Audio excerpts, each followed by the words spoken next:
নমস্কাৰ, মই দীক্ষিত শৰ্মা আপোনালোক সকলোকে স্বাগতম জনাইছোঁ। আপোনালোক এনেকৈ না মই দি আছোঁ ৰ'ব আপোনালোক বহক। হিমন্ত বিশ্ব শৰ্মাই আপোনালোকক লুচুৱাই আছে। কোনে প্ৰাৰ্থিত্ব পাব? দুটা শিবিৰ হৈ আছে। যাৰ মানুহে উচ্চাকাংক্ষা আছে, যি আগতে ক্ষমতাৰ সোৱাদ পাইছে তেওঁলোকে আহিব বিচৰাটো স্বাভাৱিক প্ৰক্ৰিয়া। আপোনালোকে বা ক'ত সংবাদ দেখিছোঁ মইতো দেখা নাই। আহিব, আমি বিজেপি তাৰে হৈ আছোঁ। এই দলটোৱে হৈছে ফাঁকি আৰু বাকীৰ দল। আজি বিজেপি চৰকাৰৰ এগেইনষ্টত কিয় ওলাইছে? মানুহবিলাক অতিষ্ঠ হৈছে। সাম্প্ৰদায়িক যি ৰাষ্ট্ৰীয়তাবাদী দল বিজেপি শাসনৰ গাদীৰ পৰা আমি ক্ষমতাচ্যুত কৰিব লাগিব। নলবাৰী জিলাত অন্তত নগেন শৰ্মাৰ সমষ্টিটো পুনৰ ঘূৰাই অনাৰ কাৰণে আমি কেন্দ্ৰীয় নেতৃত্বক দাবী জনাইছোঁ। নলবাৰী সমষ্টি বা নলবাৰী জিলাখন হৈছে আঞ্চলিকতাবাদী ভেটি, অসম গণ পৰিষদ দলৰ ভেটি। সেই সূত্ৰে নিশ্চয়কৈ থাকিব বুলি আমাৰ বিশ্বাস আৰু আস্থা আছে। মহামিত্ৰজোঁটত নলবাৰী চিটটো কংগ্ৰেছে ৰাখিবনে AIDF-ক? বিজেপি চৰকাৰে আমাক কাঙাল বনাই দিছে। যদিহে এই আঁচনিবিলাক দেখা নাই আৰু নতুন এটা আঁচনি দিব লাগিব, চশমা জ্যোতি আঁচনি। বিজেপি চৰকাৰে সকলো লুটি পুটি খালে, খাই এতিয়া হিন্দু মুছলমানৰ ৰাজনীতি আৰম্ভ কৰিছে। নলবাৰী সমষ্টিত এজন যদি বাংলাদেশী আহি ঘৰ যদি কোনোবাই যদি বান্ধি যায় আমাক দেখুৱাই দিয়ক। অসমত তেওঁলোকৰ অস্তিত্বই নাই, বিক্ৰী কৰিছে তেখেতসকল। তেওঁলোকৰ নিজস্ব বোলা বস্তু একো নাই। তেওঁলোকে মাত্ৰ বিজেপি জিকাহে কৰিছে। নমস্কাৰ, মই দীক্ষিত শৰ্মা আপোনালোক সকলোকে স্বাগতম জনাইছোঁ। কোনে 21ত দখল কৰিব দিছপুৰ, তাৰ কাউণ্টডাউন ইতিমধ্যে আৰম্ভ হৈছে। আৰু এই প্ৰশ্নৰ উত্তৰ বিচাৰিয়ে বৰ্তমান আমি উপস্থিত হৈছোঁহি নলবাৰীত। নলবাৰীৰ ৰাইজে কি বিচাৰিছে? বিগত 5 বছৰৰ শাসনে, বিজেপিৰ শাসনে নলবাৰীৰ ৰাইজক আশ্বস্ত কৰিব পাৰিলে নে নোৱাৰিলে? পানীৰ সমস্যাকে আদি কৰি যিসমূহ নলবাৰীৰ সমস্যা আছিলে, বৰ্তমানৰ বিধায়ক অশোক শৰ্মাৰ পৰা আৰম্ভ কৰি যিসকল বিজেপিৰ নেতৃত্বাধীন চৰকাৰ আছে, সেই সমস্যাক কিমান সমাধান কৰিলে? নলবাৰীৰ জনতাই কি বিচাৰে? পৰিৱৰ্তন হ'ব নে এইবাৰ পুনৰ যি বিজেপিয়ে দাবী কৰি আছে সেয়া হ'ব? এই গোটেই বিষয়ত কথা পাতিবলৈ নলবাৰীৰ ৰাইজ বৰ্তমান মোৰ লগত উপস্থিত আছে। আমি বৰ্তমান উপস্থিত আছোঁ নলবাৰীৰ নাট্য মন্দিৰৰ যি প্ৰাংগণ আছে, প্ৰাংগণত ইয়াত উপস্থিত আছোঁ। আৰু ইয়াত বৰ্তমান বিজেপি, কংগ্ৰেছ, AJP, ৰাইজৰ দল, AJYCPৰ পৰা আৰম্ভ কৰি সাধাৰণ ৰাইজ সকলো উপস্থিত আছে। আমি তেওঁলোকৰ পৰা জানিবলৈ চেষ্টা কৰিম 21ত কি হ'ব নলবাৰীত, নলবাৰীয়ে কি বিচাৰে, দিছপুৰত কাক বিচাৰিয়ে নলবাৰীৰ ৰাইজে, আৰু নলবাৰীৰ সমস্যা সমাধানৰ বাবে যি প্ৰতিশ্ৰুতি দিছিলে বিজেপি চৰকাৰখন কিমান ইয়াত সফল হ'ল। প্ৰথমে মই আপোনালোকক দেখুৱাই লৈছোঁ যে ইয়াত কোন কোন ইয়াত লোক আহি উপস্থিত হৈছে। কেইবাটাও দল সংগঠনৰ পৰা আৰম্ভ কৰি ৰাজনৈতিক দলৰ পৰা আৰম্ভ কৰি সকলো আহি উপস্থিত হৈছে। মই প্ৰথম প্ৰতিক্ৰিয়া বিজেপিৰ আছে। বিজেপিৰ বাইদেউ, প্ৰতিশ্ৰুতি দিছিলে, এই মুহূৰ্তত আপোনালোকে কি দেখিছে? কি হ'ব বিজেপিৰ এইবাৰ? চাওক, আজি আমাৰ ভাৰতীয় জনতা পাৰ্টীৰ যেতিয়া আমাৰ চৰকাৰ আহিল সৰ্বানন্দ সোণোৱাল ডাঙৰীয়াৰ নেতৃত্বত, নৰেন্দ্ৰ মোদী ডাঙৰীয়াৰ নেতৃত্বত, আজি আমাৰ ভাৰতীয় জনতা পাৰ্টীৰ চৰকাৰে কি কৰিছে সমূহ অসমবাসী ৰাইজে জানিছে। আমাৰ দুখীয়াৰে হওক, মহিলাসকলৰ কাৰণে আমাৰ কি আঁচনি দিছে আৰু কি উন্নতি হৈছে আমি ক'ব নালাগে, সকলোৱে জানিছে। তৰুণ গগৈ ডাঙৰীয়া একেৰাহে 15 বছৰ ৰাজত্ব কৰিছিল। কংগ্ৰেছ চৰকাৰৰ দিনত তেখেতে ৰাজত্ব কৰিছিল, কিন্তু তেখেতৰ ৰাজত্বকালত কি হৈছিল আৰু আমাৰ এতিয়া আমাৰ ভাৰতীয় জনতা পাৰ্টীৰ চৰকাৰৰ আমাৰ কাৰ্যকাল বৰ্তমান আমাৰ 2 মাহ বা 3 মাহ আছে। এই 4 মাহত, 4.5 মাহত আমাৰ কি হৈছে আমি ক'ব নালাগে, ৰাইজে গম পাইছে। ৰাইজৰ কাৰণে আমাৰ অতি দুখীয়া মানুহৰ কাৰণে আমাৰ বিনামূলীয়া আমাৰ এডমিশ্যন দিছে, বিনামূলীয়া কিতাপ দিছে, বিনামূলীয়া আমাৰ ইউনিফৰ্ম দিছে, আৰু মহিলাসকলৰ কাৰণে আমাৰ মহিলা সবলীকৰণ বিচাৰিছে। তাৰমানে যিখিনি প্ৰতিশ্ৰুতি দিছিল সেইখিনি কাম কৰিছে। মই এবাৰ হাত দাঙিবলৈ অনুৰোধ জনাম। কোন কোন দলৰ আছে? বিজেপিৰ দলৰ কোনসকল আছে তেওঁলোকে হাত দাঙক। এয়া হ'ল বিজেপিৰ সমৰ্থক। কংগ্ৰেছৰ কোন কোন আছে? কংগ্ৰেছৰ সমৰ্থকো আমি দেখিছোঁ ইয়াত আছে। AJPৰো আছে, ৰাইজৰ দলৰো আছে, আৰু AJYCPৰো আছে, আছুৰো আছে।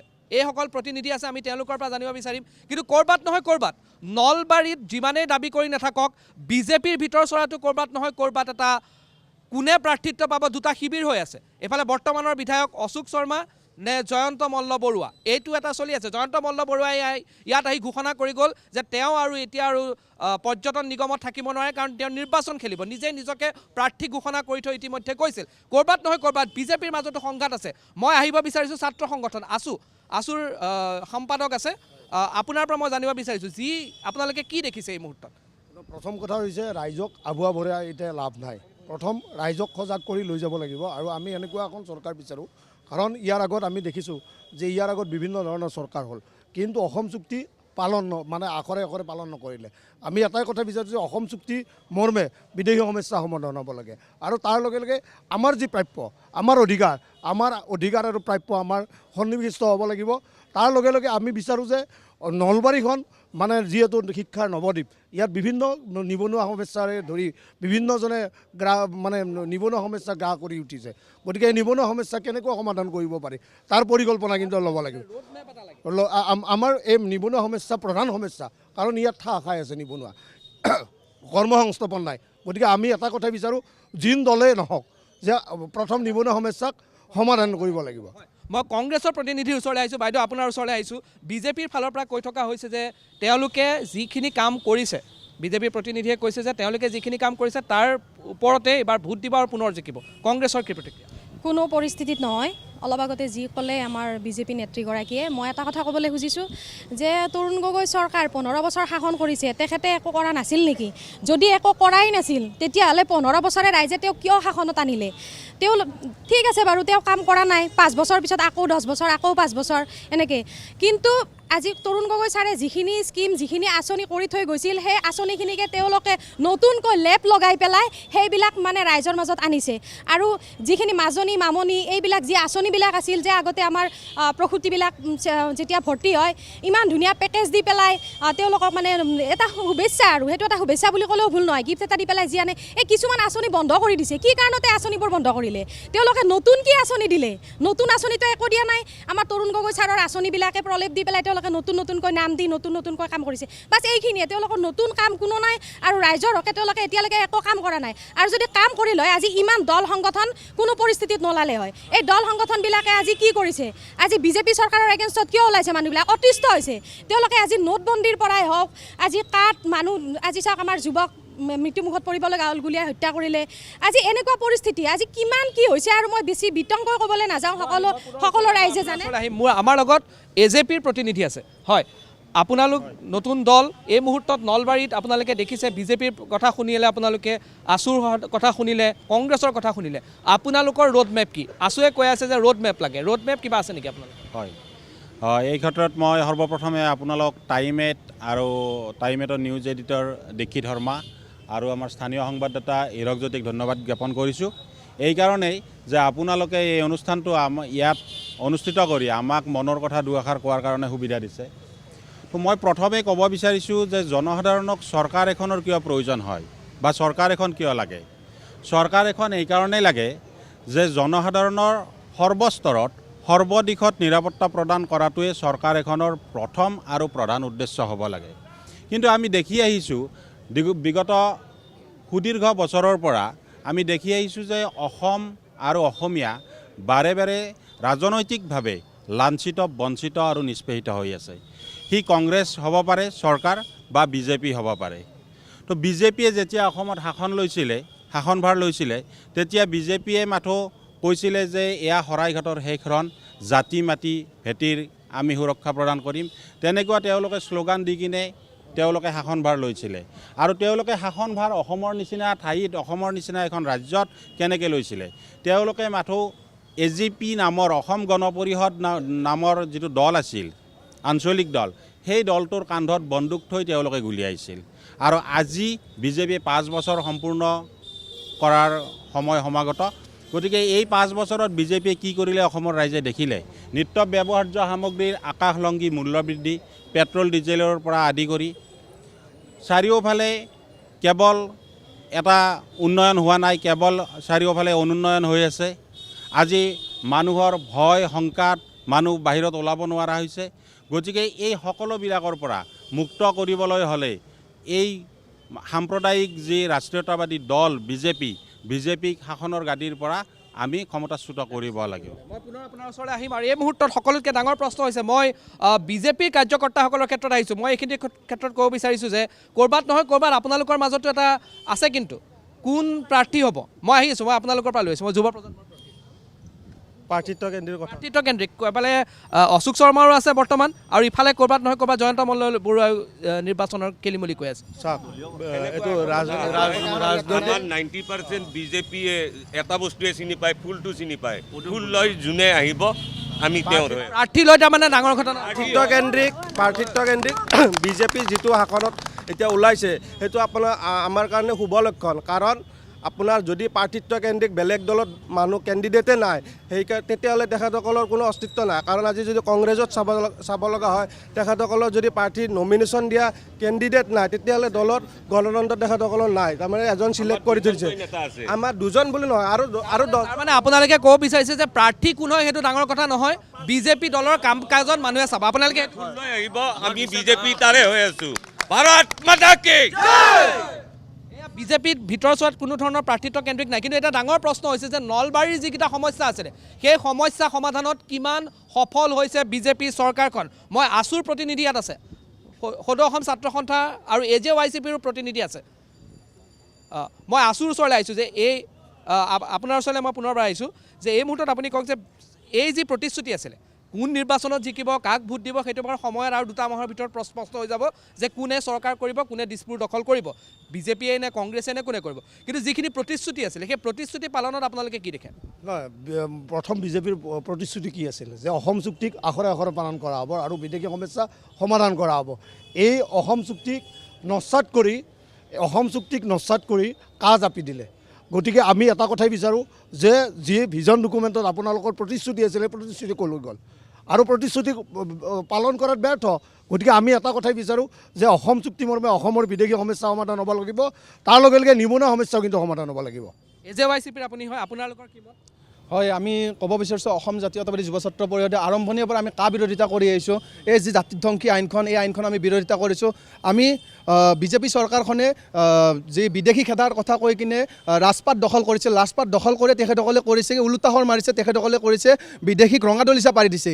বাংলাদেশত লাখ লাখ বিদেশীক অসমত সংস্থাপিত কৰিব বিচাৰিছে, যি আমি ঘোৰ বিৰোধিতা কৰিছোঁ। আমি সেই ক'ব বিচাৰিছোঁ যদিহে বিদেশীক তেখেতসকলে ৰঙাদলিচা পাৰিছে, সেয়ে আমি এইখন চৰকাৰক আমি কোনোপধ্যে নিবিচাৰোঁ। সেয়ে আমি জাতীয়তাবাদী চৰকাৰ এখন বিচাৰোঁ, যিয়ে আগন্তুক দিনত অসমীয়া জাতিৰ হৈ কাম কৰিব, অসমীয়াৰ যি আঞ্চলিকতাবাদী ৰাইজৰ হৈ কাম কৰিব, আমি সেই চৰকাৰখনক আমি বিচাৰোঁ। হয়, মই কংগ্ৰেছৰ ওচৰলৈ আহিছোঁ। কংগ্ৰেছৰ কোনে ক'ব? আপোনাৰ ওচৰলৈ আহিছোঁ। এইফালে কৈ আছে কা নেমানো, জাতীয়তাবাদী চৰকাৰ এখন লাগে, তো কংগ্ৰেছেও মহামিত্ৰজোঁট কৰিছে, কি প্ৰভাৱ পৰিব? চাওক, ইতিমধ্যে মই আপুনি অৱতাৰণা কৰা প্ৰশ্নটোৰ আগতে বিজেপিৰ প্ৰতিনিধিসকলে কোৱা এই কথাটোক ক'ব খুজিছোঁ যে তেওঁলোকে নিৰ্বাচনত দিয়া প্ৰতিশ্ৰুতি মতে ভোট বিচাৰিব। ঠিক আছে, আমি সেইটোৱে বিচাৰোঁ। তেওঁলোকে 2014 চনত নৰেন্দ্ৰ মোদী যি প্ৰতিশ্ৰুতি দিছিল 2 কোটি নিবনুৱা, সেইমতে 2021 ভোট বিচাৰক। 2016 অসম চৰকাৰ হিমন্ত বিশ্ব শৰ্মাই 25 লাখকৈ যি নিবনুৱাক সংস্থাপনৰ প্ৰতিশ্ৰুতি দিছিল, সেইমতে ভোট বিচাৰক। তেওঁলোকে অসম চুক্তি আখৰে আখৰে ৰূপায়ণৰ প্ৰতিশ্ৰুতি দিছিল, সেইমতে ভোট বিচাৰক। তেওঁলোকে প্ৰতিজন একাউণ্টত 15 লাখকৈ টকা সোমাই দিয়া খুজিছিল, সেইমতে ভোট বিচাৰক। কিন্তু তেওঁলোকে প্ৰতিশ্ৰুতি মতে ভোট বিচাৰিব নোৱাৰে, কাৰণ এই দলটোৱে হৈছে ফাঁকি আৰু বাকীৰ দল। গতিকে তেওঁলোকে অনাগত দিনত আৰু নতুন নতুন কথা উত্থাপন কৰিব। আমি বিচাৰোঁ তেওঁলোকে 16 আৰু 14 প্ৰতিশ্ৰুতি মতে ভোট বিচাৰক, ৰাইজে বিচাৰ কৰিব। আৰু আপুনি কোৱা মতে মহাজোঁটে, অৰ্থাৎ এই কাৰণে অসমৰ সমস্ত জনসাধাৰণ মহাজোঁটত একত্ৰিত হৈছে। মই বিজেপিৰ প্ৰতিক্ৰিয়া লৈছোঁ। যিকেইটা অভিযোগ উত্থাপন কৰা হৈছে আপোনালোকৰ ফাললৈ, বিজেপিৰ সমৰ্থকসকল আছে যে 14 আৰু 16 প্ৰতিশ্ৰুতি পালন কৰক, এয়া কৈছে আপোনালোকে পালন কৰা নাই। আখৰে আখৰে পালন কৰিছে বুলি ভাৰতীয় জনতা পাৰ্টি জানে, কাৰণ আজি ইমান আঁচনি দিছে। যদিহে এই আঁচনিবিলাক দেখা নাই আৰু নতুন এটা আঁচনি দিব লাগিব, চশমা জ্যোতি আঁচনি, তেতিয়াহ'লে কংগ্ৰেছে দেখা পাব নিশ্চয়। যদিহে চশমা জ্যোতি আঁচনি দিয়ে তেতিয়াহ'লে আমাৰ উন্নয়নৰ কথা গম পাব। কাৰণ কিমান উন্নয়ন হৈছে নলবাৰীত আজি আমি ক'ব লগা নহয়। স্বাধীনতাৰ পিছত কিমান উন্নয়ন হৈছে 5 বছৰত, যেনেকৈ কোনো কৰিব পৰা নাছিলে। শিক্ষক সেই 27 তাৰিখে 30,000 শিক্ষক নিযুক্তি দিছে, সেইবিলাক কোনো দেখা নাই। জাতি মাটিৰ ভিতৰত ৰক্ষা কৰা মাটি আমাৰ খিলঞ্জীয় সমাজে কিমান মাটি পাইছে, সেইটো বিজেপি দিছে, কোনে কৰিছে? আছু আৰু AJP-ICPয়ে কৈ আছে যে জাতীয়তা যি আপোনালোকৰ প্ৰতিশ্ৰুতি আছিল তেওঁলোকেও কৈছে যে পূৰ্ণ হোৱা নাই। আছু আৰু AJP-ICPৰ প্ৰতিনিধিও আছে, তেওঁলোকে চাওক, আজিতো মাছৰ জন্ম, তাৰমানে এইটো যে কা বিৰোধী আন্দোলনৰ জন্ম হৈছে, আৰু কা বিৰোধী আন্দোলনো ইয়াত মহিমূৰ হৈছে। এইকাৰণে মহিমূৰ হৈছে যে তেওঁলোকৰ এইটো মিছা আছিল, এইবিলাক ৰাইজে মানি লোৱা নাই, কোনো পধ্যেই মানি নলয়। হা, আছুক প্ৰশ্ন কৰক, সেই বাংলাদেশী ক'ত য'ত এই 1,90,00,000 বাংলাদেশী আহিব লগা আছিল, সেই বাংলাদেশী ক'ত? শুনক, মই এটাই কথা কওঁ, নলবাৰী সমষ্টিৰ কথা কওঁ, যিহেতু মই নলবাৰী সমষ্টিৰ বোৱাৰী। আজি আছুৱে হওক বা কংগ্ৰেছে হওক, তেখেতসকলে কৈছে কা কৰি আটা ভাৰি আছে, বাংলাদেশী ইমান বাংলাদেশী হৈছে। তেখেতসকলে দেখুৱাই দিয়ক, নলবাৰী সমষ্টিত এজন যদি বাংলাদেশী আহি যদি ঘৰ যদি কোনোবাই যদি বান্ধিছে আমাক দেখুৱাই দিয়ক। আৰু মই যদি তেখেতসকলে যদি দেখুৱাই দিব পাৰে, তেতিয়াহ'লে মই ভাৰতীয় জনতা পাৰ্টীৰ দলৰ পৰা মই বহিষ্কাৰ হ'ম। ঠিক আছে, মই মই আপোনালোক এক মিনিট মই আপোনালোক সকলোৰে পৰা বিচাৰি এক মিনিট মই গৈ আছোঁ। মই আপোনালোক সকলোৰে পৰা সুধিব বিচাৰিছোঁ যে এই যি সমাগত নিৰ্বাচন আছে আৰু 2 মাহৰ ভিতৰত নিৰ্বাচন হ'ব, অসমত কি নিৰ্বাচনী ইছ্যু হ'ব? কোনে কয় যে নাগৰিকত্ব সংশোধনী আইন এইবাৰ এটা যি আছে সেইটো এটা নিৰ্বাচনী ইছ্যু হ'ব লাগে বুলি কোনে কয়? হাত দাঙক। কোনে কয় যে নিৰ্বাচনী ইছ্যু হ'ব লাগে? আপোনালোকে কয় হ'ব লাগে, নিৰ্বাচনী আছো। উন্নয়নৰ ওপৰত নিৰ্বাচন হ'ব লাগে, কোনে কয়? কোনে কয় উন্নয়নৰ ওপৰত হ'ব লাগে? মই হাত দাঙিব দিছোঁ যে উন্নয়নৰ ওপৰত হ'ব লাগে। বিদেশী বহিষ্কাৰ, এক মিনিট আপোনালোক সংখ্যাত বেছি আছে, তথাপিও আপোনালোকে ৰ'ব। মই এতিয়া সুধিব বিচাৰিছোঁ যে বিদেশী বহিষ্কাৰ কৰিম, এইটো নিৰ্বাচনী ইছ্যু, কোনে কয়? কোনে হ'ব যে নিৰ্বাচনী ইছ্যু হ'ব লাগে? হাত দাঙক। মই আহি আছোঁ। AJPৰ প্ৰতিনিধি আছে, আপুনি AJPৰ প্ৰতিনিধি। মই আপোনাৰ পৰা জানিব বিচাৰিছোঁ যে এয়া বিজেপিয়ে কৈ আছে, এই মুহূৰ্তত আপোনালোকৰ স্থিতি কি? মই প্ৰথমে টাইম-8 নিউজক ধন্যবাদ জ্ঞাপন কৰিছোঁ অসম গণ পৰিষদ দলৰ পৰা, এইকাৰণে যে আজি এইখিনি সুবিধা দিয়াৰ কাৰণে আমি সঁচাকৈ ধন্যবাদ মানিছোঁ। নলবাৰী জিলাখন অসম গণ পৰিষদ দুৰ্গ আছিল। 85 চনত ইয়াত 6টাকৈ সমষ্টি আমি জিকিছিলোঁ আৰু 5টাকৈ আমাৰ কেবিনেট মন্ত্ৰী আছিল। গতিকে আমি এইবাৰ উন্নয়নৰ স্বাৰ্থত আৰু কংগ্ৰেছক প্ৰতিহত কৰাৰ কাৰণে বিজেপিৰ লগত আমি AJP এলায়েন্স কৰিছিলোঁ। এলায়েন্সৰ ধৰ্ম ৰাখি আমি আজিলৈকে আছোঁ। কিন্তু এইবাৰ আমি নলবাৰী জিলাত অন্ততঃ নগেন শৰ্মাৰ সমষ্টিটো পুনৰ ঘূৰাই অনাৰ কাৰণে আমি কেন্দ্ৰীয় নেতৃত্বক দাবী জনাইছোঁ। কৈছে যে নলবাৰী যিটো সদৰ সমষ্টি আছে সেইটো এইবাৰ AJPক দিব লাগে নেকি? দিব লাগে, AJPক এৰি দিব দাবী কৰিছোঁ। আমি আমাৰ কেন্দ্ৰীয় নেতৃত্বক কৈছোঁ, আমাক দাবী আছে, আমাৰ এলায়েন্সত আমাক সমষ্টিটো ঘূৰাই দিব লাগে। আমি এইবাৰ ইয়াত নলবাৰী জিলাত আমি প্ৰাৰ্থী হিচাপে ইতিমধ্যে আমি দিলীপ দাসক প্ৰক্ষেপ কৰিছোঁ। নিক্ষেপ কৰিলে আপোনালোকে? দিলীপ দাস AJPৰ পৰা নিক্ষেপ কৰা আমি কৰিছোঁ। আমি কেন্দ্ৰীয় নেতৃত্বক আমি দাবী জনাইছোঁ, তেওঁক প্ৰাৰ্থী হিচাপে প্ৰক্ষেপ কৰিছোঁ আমি। গতিকে আমি কেন্দ্ৰীয় নেতৃবৃন্দই যিটো নিৰ্দেশ দিয়ে সেইটো আমি মানিম। যদি আমাৰ বিজেপিকে এৰি দিয়ে, তেনেহ'লে বিজেপিৰ ধৰ্ম, আমাৰ এই মিত্ৰতাৰ ধৰ্ম মানি আমি বিজেপিকে ভোট দিবলৈ প্ৰস্তুত। আপোনালোকে চিটটো আপোনালোকক লাগে দাবী কৰিছোঁ আমি। মই এইফালে আহিছোঁ আপোনালোকৰ কংগ্ৰেছৰ প্ৰতিনিধি, যে আপোনালোকে দাবী উত্থাপন কৰি আছে, কিন্তু এতিয়া দেখা পোৱা গৈছে যে 3জন প্ৰাৰ্থী চলি আছে বিজেপিৰ মিত্ৰজোঁটৰ মাজতে। নাই, এইটো একচুৱেলি এইটো আমাৰ পৰ্যায়ৰ কথা নহয়, যিহেতু তাৰমানে বিজেপিৰ মিত্ৰজোঁট নে মহাজোঁটৰ উদ্দেশ্যে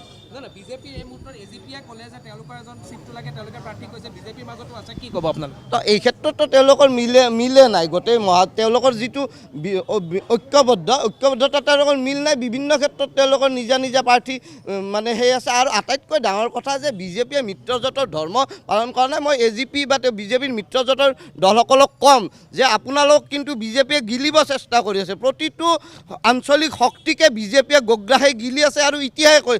ঠিক আছে, মোৰ আপোনালৈ প্ৰশ্ন যে মহামিত্ৰজোঁটত নলবাৰী চিটটো কংগ্ৰেছে ৰাখিবনে AIDFক দিব? নাই, এইটো নিশ্চিন্তভাৱে আৰু আটাইতকৈ ডাঙৰ কথা এইটো আমাৰ পৰ্যায়ত কংগ্ৰেছ হ'ল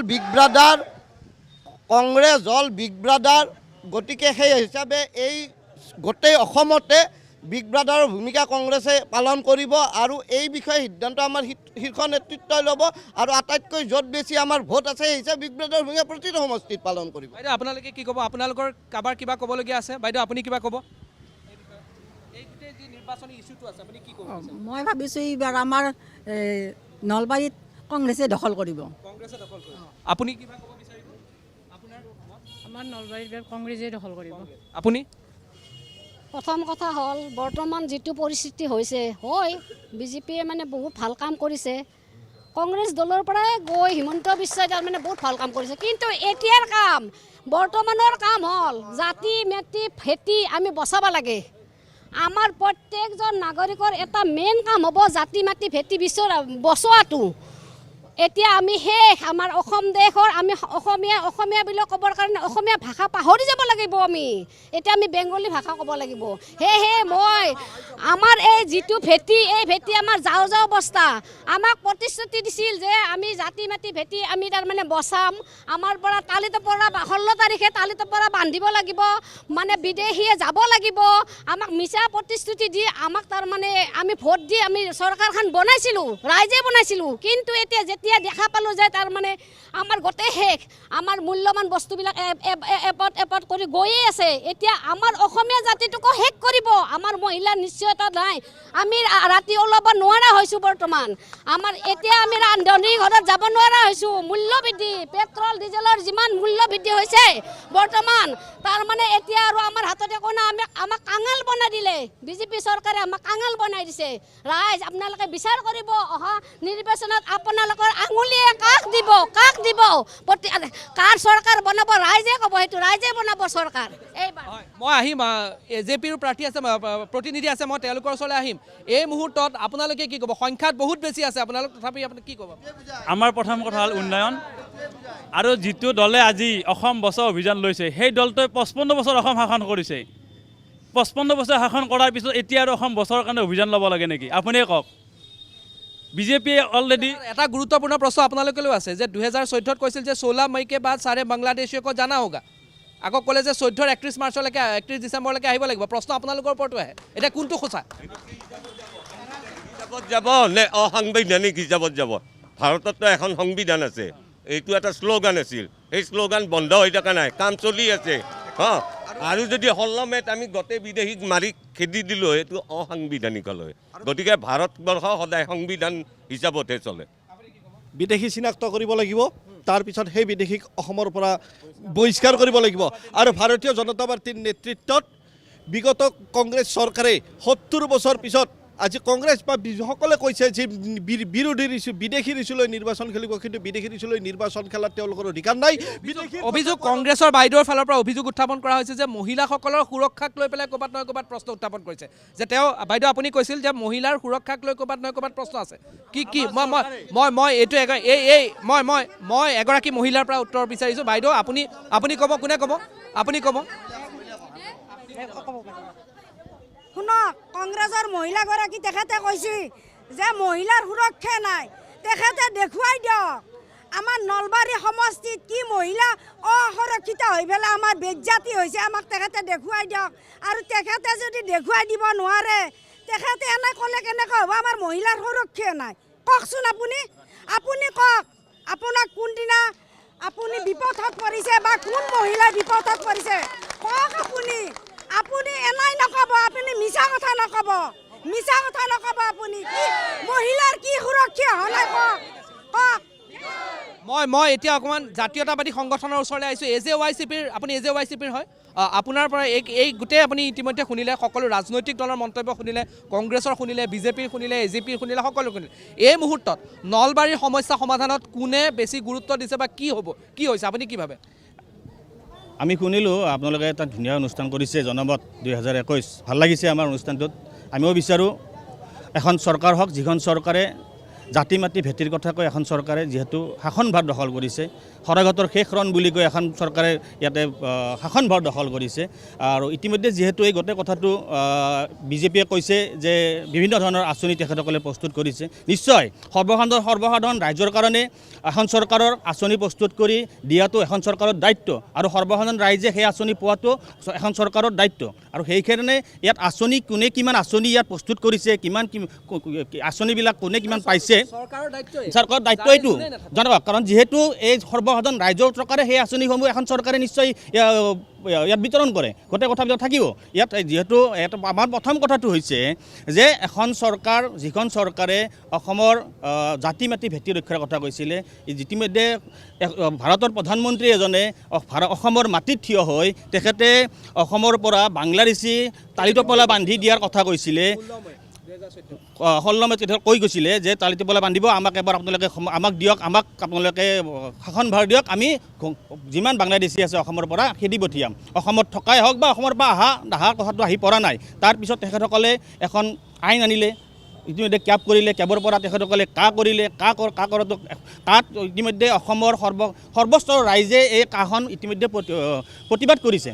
ইয়াত ইতিমধ্যে 5জনকৈ অসমৰ 5জনকৈ ল'ৰা ইয়াত ইতিমধ্যে শ্বহীদ হৈছে। তাৰপিছতো কিন্তু সেই আইনখন তেখেতসকলে ইমপ্লিমেণ্ট নকৰাকৈ নাথাকিলে। তাত ইতিমধ্যে এখন অসমৰ আঞ্চলিক এটা দলো ইতিমধ্যে তাত সংযুক্ত হৈ আছিলে, কিন্তু সেই আঞ্চলিক দলটোও কিন্তু ইতিমধ্যে কোনো ধৰণৰ এই কাখনৰ বিৰুদ্ধে তেখেতসকলে বিৰোধন কৰিব নোৱাৰিলে।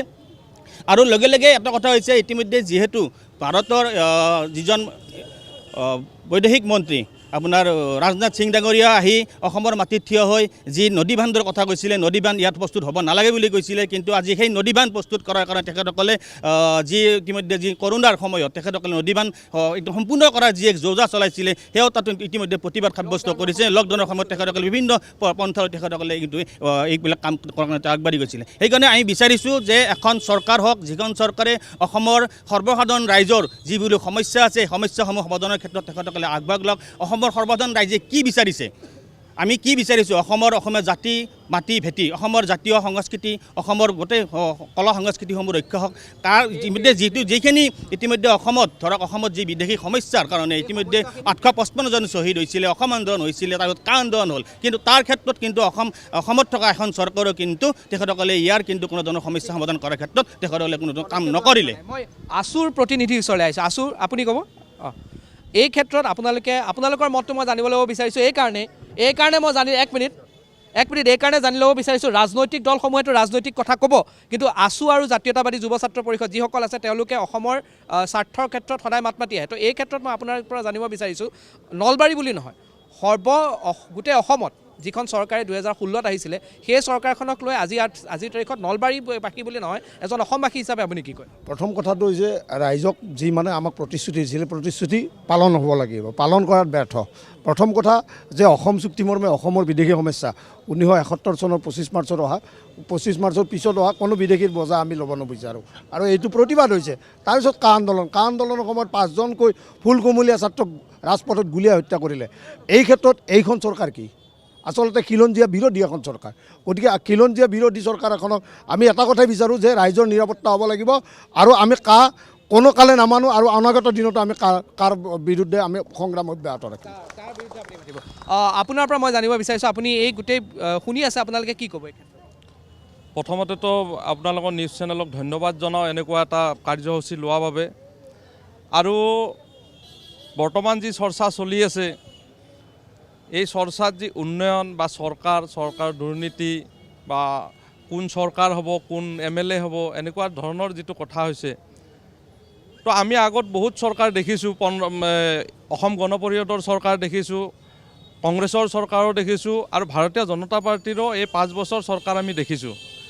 যোৱা সময়ত যি নলবাৰীৰ যি অৱস্থা আছিল, নলবাৰীৰ ৰাস্তা ঘাটৰ পৰা আদি কৰি সকলো অনুষ্ঠানত যি জৰাজীৰ্ণ অৱস্থা আছিল, যোৱা এই 5 বছৰ সময়ত তাক পুনৰ এটা নতুন জীৱন দি উঠাৰ কাৰণে ভাৰতীয় জনতা পাৰ্টীৰ বা বৰ্তমান চৰকাৰে তাক পদক্ষেপ গ্ৰহণ কৰিছে। আৰু আমি এই সময়ত নলবাৰী সমষ্টিত সকলো স্তৰত আমি উন্নয়নৰ এটা ছবি আমি দেখা পাইছোঁ। তাৰ কাৰণে বৰ্তমান চৰকাৰক ধন্যবাদ জনাওঁ, আৰু স্থানীয় বিধায়ককো আমি ধন্যবাদ জনাওঁ। এই মুহূৰ্তত এটা ডাঙৰ প্ৰশ্ন, মই AJPৰ ওচৰলৈ আহিছোঁ। হয়, আপোনাৰ কি ক'বলগীয়া আছে? আপুনি এইখিনি বিজেপি চৰকাৰৰ বিফলতাৰ ওপৰত খুব ধুনীয়াকৈ খতিয়ান দাঙি ধৰিছে আমাৰ অসম জাতীয়তাবাদী যুৱ ছাত্ৰ পৰিষদৰ প্ৰাক্তন সম্পাদক আৰু সদৌ অসম ছাত্ৰ সন্থাৰ বৰ্তমানৰ নলবাৰী জিলাৰ সম্পাদকে। তো সেই বিষয়ে মই ক'বলৈ নাযাওঁ। আমাৰ সন্মুখত যিখিনি বিজেপি দলৰ আজি প্ৰতিনিধি আহিছে, তেওঁলোকে বহুত হৈচৈ কৰিছে, তেওঁলোকে জয়গান গাইছে আৰু সেইটো তেওঁলোকৰ চৰিত্ৰ, তেওঁলোকৰ জয়গান তেখেতসকলে গাবয়ে। কাৰণ তেখেতসকলে যদি হৈ হাল্লা নকৰে, হৈচৈ নকৰে, তেতিয়াহ'লে তেখেতসকলৰ বিফলতাখিনি আজি সমাজৰ সন্মুখত ধৰা পৰি আছে। চ' সেইটো লুকুৱাবলৈ তেখেতসকলে হৈ হাল্লা কৰি জয়গান গাই তেওঁলোকৰ বিফলতাখিনি লুকুৱাৰ চেষ্টা কৰিছে। আন এটা কথা মই ক'ব খুজিছোঁ, বিজেপি চৰকাৰে 2016 চনত যেতিয়া শাসনত বহিছিল অসম গণ পৰিষদ দলৰ কান্ধত ধৰি, তো তেতিয়াৰ পৰা এতিয়ালৈকে মানে 2016 চনৰ পৰা 2021 চনলৈকে বিজেপি চৰকাৰে অসমত অসমীয়া ৰাইজক এটা বস্তু খুব ভালকৈ দিছে আৰু সেইটোৱে হ'ল হিতাধিকাৰী।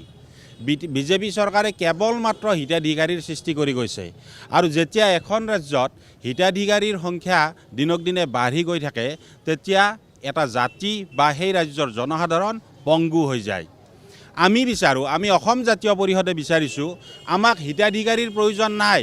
আজি বিজেপি চৰকাৰে গোটেই ৰাজ্যত যি হিতাধিকাৰীৰ সৃষ্টি কৰিছে, মানুহক জনসাধাৰণক ৰাজনৈতিকভাৱে সচেতন হোৱাৰ পৰা যি বঞ্চিত কৰাৰ এটা ষড়যন্ত্ৰৰ লিপ্ত হৈছে, আমি অসম জাতীয় পৰিষদে বিচাৰিছোঁ যে আমাক হিতাধিকাৰীৰ প্ৰয়োজন নাই, আমাক লাগে আমাৰ অসমৰ জনসাধাৰণক স্বত্বাধিকাৰী। যেতিয়ালৈকে এখন চৰকাৰে স্বত্বাধিকাৰীৰ সৃষ্টি কৰিব নোৱাৰে তেতিয়া আমি ভাবোঁ অসমৰ বা সেইখন ৰাজ্যৰ জনসাধাৰণ কেতিয়াও উপকৃত হ'ব নোৱাৰে। সেয়ে অনাগত নিৰ্বাচনত আহি থকা নিৰ্বাচনত আমি অসমৰ ৰাইজক আহ্বান জনাইছোঁ বা ইতিমধ্যে অসমৰ ৰাইজে আমাক দলে দলে সমৰ্থন জনাইছে।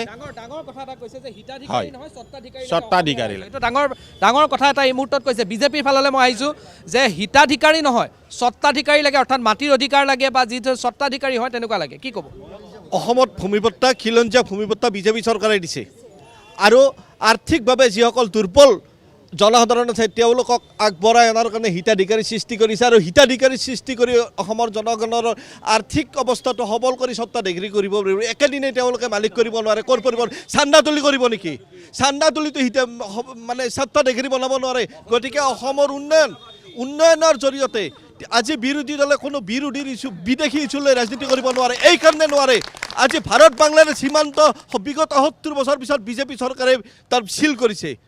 আজি NRCৰ গোটেই ব্যৱস্থাটো ভাৰত চৰকাৰে বিজেপি দলৰ চৰকাৰে কাৰ্যকৰী ব্যৱস্থা লৈছে। আগন্তুক নিৰ্বাচনত ভাৰতীয় জনতা NRCৰ বিষয়টো এতিয়াও উচ্চতম ন্যায়ালয়ত আহে, বিজেপি চৰকাৰে একো কোৱা নাই। NRCৰ বিষয়ে নক'ব নহয়, NRCৰ কথাটো ভাৰতীয় উচ্চ ন্যায়ালয়ে কৰিলে, কিন্তু গোটেই ব্যৱস্থাটোৰ মাজতো চৰকাৰখন জড়িত হৈ আছে। যেতিয়া আপোনালোকে NRCৰ বিফলতাৰ কথা আহে তেতিয়া দেখোন আপোনালোকে উচ্চতম ন্যায়ালয় কৈ দিয়ে। নহয়, বিজেপিৰ মাজত ইয়াত হেৰি আছে, বিজেপিৰ মাজত আছে। NRCৰ কথা কোৱাৰ লগে লগে উচ্চতম ন্যায়ালয়ৰ কথা কৈ দিয়ে। আজি মই এটা কথাই ক'ব বিচাৰিম যে ভাৰতত আজি বিজেপি চৰকাৰে সকলো লুটিপুটি খাই এতিয়া বৰ্তমান হিন্দু মুছলমানৰ ৰাজনীতি আৰম্ভ কৰিছে।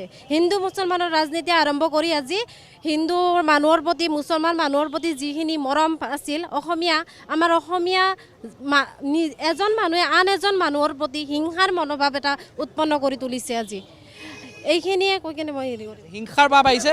মই এটা অনুৰোধ, মই আপোনালোক সকলোৰে এটা অনুৰোধ, মোৰ সময় যথেষ্ট কম, যিসকলে ক'ব চমুকৈ আপোনালোকৰ পইণ্ট ৰাখিম।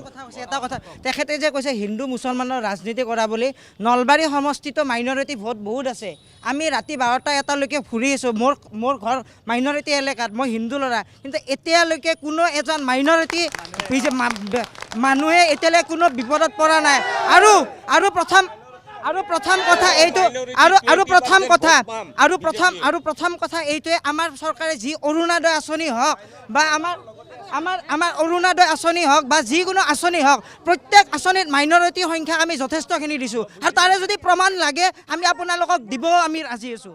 আজি আমাৰ চৰকাৰে চৰ অঞ্চলত স্কুল নাছিলে, স্কুল পাতিছে। চৰ অঞ্চলত কলেজ পাতিছে, মহিলাৰ কাৰণে সুকীয়া কলেজ পাতিছে আৰু তেওঁলোকে কৈছে যে মাইনৰিটিক আমি বেয়া পাওঁ। আচলতে এই কথাটো হ'ব নাপায়। আজিৰ ডেটত আজি আমাৰ চৰকাৰে যিমানখিনি কৰিছে মাইনৰিটি মানুহৰ কাৰণে বেছি কৰিছে। হয়, আপোনাৰ নামটো ক'ব? মোৰ নাম মিছ শামছিয়া বেগম। কি এটা অভিযোগ উত্থাপন কৰিছে যে হিন্দু মুছলমানৰ ৰাজনীতি কৰি থাকে অকল বিজেপিয়ে? নাই, এইটো একেবাৰে মিছা কথা। কাৰণ আমাৰ বিজেপি চৰকাৰ যেতিয়াৰ পৰা হৈছে আমি যিমানখিনি আঁচনি পাইছোঁ মাইনৰিটি মানে কি আমাৰ মাইনৰিটিৰ ফালৰ পৰা, অকল মাইনৰিটি বুলি নহয়, আমাৰ যিমান সংখ্যালঘু যিমান আছে সকলোৱে পাইছে। আৰু আমি বিশেষ কৰি এটা কথা ক'ব বিচাৰোঁ, যেতিয়া মোৰ মানে কি PMAY ঘৰৰ যিটো মানে আহিছে আৱাস যোজনা, সেইটো আমাৰ মাইনৰিটি বেছিকৈ পাইছে। তাৰোপৰি আৰু অৰুণোদয় আৰু অৰুণোদয় ঠিক আছে ঠিক আছে ঠিক আছে আমি আহি আছোঁ মই সকলোৰে ওচৰলৈ যাম মই এই মুহূৰ্তত আপোনালোক কোন দলৰ এজিপি প্ৰথমতে ধন্যবাদ জনাইছোঁ টাইমছ এইচক প্ৰথমতে আপোনালোকক ধন্যবাদ জনাই মই অসম জাতীয় পৰিষদক এটা ধন্যবাদ জনাইছোঁ তেখেতসকলৰ প্ৰথম কথাই অসম গণ পৰিষদক আক্ৰমণ আৰু তেখেতসকলক এই কাৰণে ধন্যবাদ জনাইছোঁ যে অসম গণ পৰিষদৰ নাম এতিয়াও আঞ্চলিকবাদ যে অসম গণ পৰিষদ এতিয়াও শক্তিশালী হৈ আছে তেখেতসকলৰ মুখেৰে প্ৰমাণ হৈছে অসম জাতীয় পৰিষদক ধন্যবাদ জনাইছোঁ এইকাৰণে যে অসম গণ পৰিষদ দলক এতিয়াও তেখেতসকলে ভাল পায় আৰু যিমান আঁচনি যিমান যি হৈছে সেইটো বাৰু সকলোৱে কৈ আছে প্ৰত্যেকটা ৰাজনীতি এইটো দলে সেইটো দলক নিক্ষেপ কৰিছে বেয়াকৈ কৈছে ঠিকে আছে বাৰু সকলো ঠিকে আছে আমি মাত্ৰ এটা বিচাৰোঁ নলবাৰীৰ উন্নতি অসমৰ লগতে নলবাৰীৰ উন্নতি বিচাৰোঁ জাতি ভেদ এইবিলাক পাহৰি আমি অসমত নলবাৰীত সকলো আমাৰ নলবাৰীৰ উন্নতি বিচাৰিছোঁ আৰু বেলেগ একো কথা নিবিচাৰোঁ নলবাৰীৰ উন্নতিটোৱে আমাৰ প্ৰধান কাম্য আৰু সেই মৰ্মে আমি নলবাৰীত এইবাৰ অসম গণ পৰিষদ দলৰ প্ৰাৰ্থী নিক্ষেপ কৰিবলৈ আমি সাজু হৈছোঁ আৰু ইতিমধ্যে আমাৰ উপৰোক্ত বক্তা অসম গণ পৰিষদৰ আমাৰ জিলা সম্পাদকে কৈছে যে অসম গণ পৰিষদৰ প্ৰাৰ্থী ইতিমধ্যে আমি নিক্ষেপ কৰিবলৈ সাজু হৈছোঁ মই এতিয়া অনুষ্ঠান শেষ কৰিব লাগে মই প্ৰত্যেকটো ৰাজনৈতিক দলৰ ওচৰলৈ আহিম মোৰ অনুৰোধ আপোনালোক সকলোকে যে অন্তিম মন্তব্যটো আপোনালোকৰ দলৰ বা আপোনালোকৰ সংগঠনৰ এজনে দিয়ে যাতে মই সকলোৰে ওচৰলৈ আহিম মই প্ৰথম কংগ্ৰেছৰ পৰা অন্তিম মন্তব্য ল'ব বিচাৰিছোঁ আপুনি কোন দলৰ তেখেতে কৈছে অসম গণ পৰিষদ আৰু বিজেপি বৰ্তমান লগ আছে তেখেতসকলে এটা কথা পাহৰি গৈছে যে অসমত তেওঁলোকৰ অস্তিত্বই নাই বিক্ৰী কৰিছে তেখেতসকল বিজেপিৰ তেখেতসকল কি যে যিকোনো কামতে অসম গণ পৰিষদে বিজেপি একো কামতে তেখেতে আগবাঢ়িব পৰা নাই সেই তিনিজন মানুহক লৈ বিজেপি চৰকাৰৰ কান্ধত উঠি আছে হিমন্ত বিশ্বই যি কয় সেই কথা শুনি আছে তেওঁলোকৰ নিজস্ব বোলা বস্তু একো নাই তেওঁলোকে মাত্ৰ বিজেপি যি কয় সেই কৰিছে অসম জাতীয় পৰিষদ কিয় গঠন হ'ব লগা হ'ল একমাত্ৰ হিমন্ত বিশ্ব শৰ্মাই আপোনালোকক নচুৱাই আছে এক মিনিট আপোনালোক এনেকৈ না মই দি আছোঁ ৰ'ব আপোনালোক বহক ৰ'ব মই দি আছোঁ বহক আপোনালোক বহক চাওক এইফালে মই সকলোকে কওঁ এক মিনিট আপোনালোক বহক হ'ব চাওক মই আপোনাৰ পৰা লৈ আছোঁ এক মিনিট আপুনি আমাৰ কংগ্ৰেছে আজি বিৰোধিতা কৰিছে কিন্তু অসম গণ পৰিষদ দলৰ 855 জন শ্বহীদ কিন্তু কংগ্ৰেছে কৰিছিল কংগ্ৰেছে 855 জন শ্বহীদৰ তেজ কাঢ়ি খাইছিল তেওঁলোকে শ্বহীদ বনাইছিল কিন্তু আজি তেওঁলোকে অসম গণ পৰিষদক তিৰস্কাৰ কৰিছে মই সজোৰে কৈছোঁ অসম গণ পৰিষদ দলৰ ভেটি আছে এইকাৰণে এজিপি বিজেপি মিত্ৰদল হৈ পেলাই কংগ্ৰেছক আমি প্ৰতিহত কৰিছোঁ কি কাৰণে যে কংগ্ৰেছক বিদায় দিয়াৰ কাৰণে আমি একমত হৈছিলোঁ তেখেতৰ আচলতে এক মিনিট চবেই শুনক এইটো এটা সামাজিক মাধ্যম এইটো এটা মাধ্যমত কথা চলি আছে আচলতে উচ্ছৃংখলে পৰিচয় দিয়া মানুহৰ যেতিয়া উচ্ছৃংখল কৰে সমাজৰ কি কাম কৰিব তেখেতৰ কামতে কথাতে গম পায় ঠিক আছে মই আছোঁ আৰু AJYCP তেওঁলোকে এতিয়া ক'ব বিচৰা নাই মই কাৰণ চাওক এটা অনুৰোধ আপোনালোক ইমান সংখ্যাত আছে মই এজন মানুহৰ ভইচ ইমান বেছিকৈ নাহিব সেই গতিকে মই আপোনালোক সকলোকে ধন্যবাদ জনাইছোঁ আছুক ধন্যবাদ জনাইছোঁ AJYCPক ধন্যবাদ জনাইছোঁ AGPক ধন্যবাদ জনাইছোঁ বিজেপিৰ কাৰ্যকৰ্তাসকলক ধন্যবাদ জনাইছোঁ কংগ্ৰেছৰ কাৰ্যকৰ্তাসকলক ধন্যবাদ জনাইছোঁ আৰু জাতীয় পৰিষদ আপোনালোক যিসকল আহিলে আৰু যিসকল সাধাৰণ লোক আহিছে সকলোকে মই ধন্যবাদ জনাইছোঁ কিন্তু 21ত কি হ'ব তাৰ নিৰ্ণয় আৰু কেইটামান মুহূৰ্তৰ আৰু কিছু সময় কেইটামান মাহৰ ভিতৰত আহিব আৰু অসমৰ ৰাইজে নিৰ্ণয় কৰিব দিছপুৰত কাৰ চৰকাৰ হয় টাইম 8ৰ বিশেষ অনুষ্ঠানৰ পৰা নলবাৰীৰ পৰা মই দীক্ষিত শৰ্মাই বিদায় লৈছোঁ ধন্যবাদ নমস্কাৰ